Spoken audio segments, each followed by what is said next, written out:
Moonkid Satellina on iOS has some really rather nice music. It's soothing, it's relaxing, it's mellow, and it kind of distracts you from the intense ball of swears that the game itself is.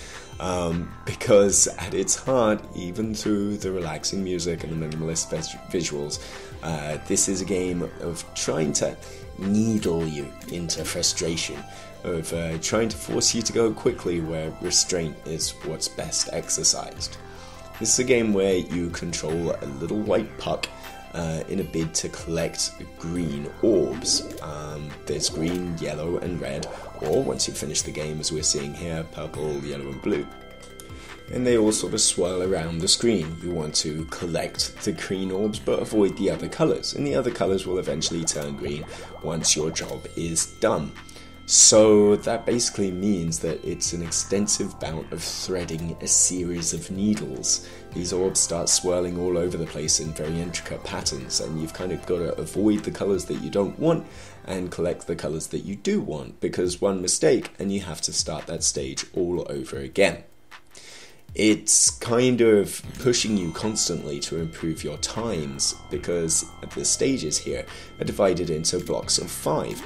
If you finish a block of 5 in under 5 minutes, then you sort of yellow star a level, and you may have to improve your time later on to unlock a new set of stages, because the ideal target time is under 2.5 minutes for a group of 5. So you might find yourself going back in and then competing with yourself quite neatly.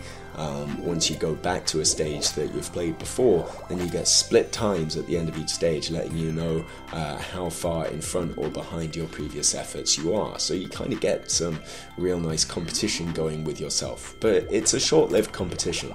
Despite the fact that some of the stages are really intricate and really quite clever, it's too forgiving as a video game to really make it an addictive proposition.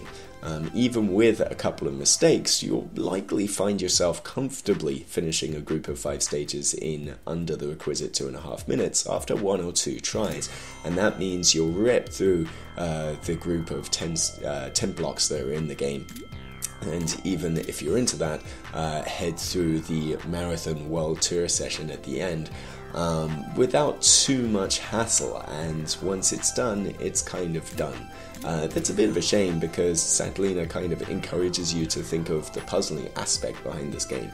There is a correct and fastest line through here in order to efficiently pick off all the green orbs, and perhaps if the game was more demanding, then it would make you think a little bit more about strategy. But still, what is here is a pleasant enough experience, especially if you have friends to compete with over Game Center for optimum times. And however stressed you may get by that competition, there's always the nice soothing music to relax to as you battle on through. For more vexing maneuvers, check out kaijupop.com.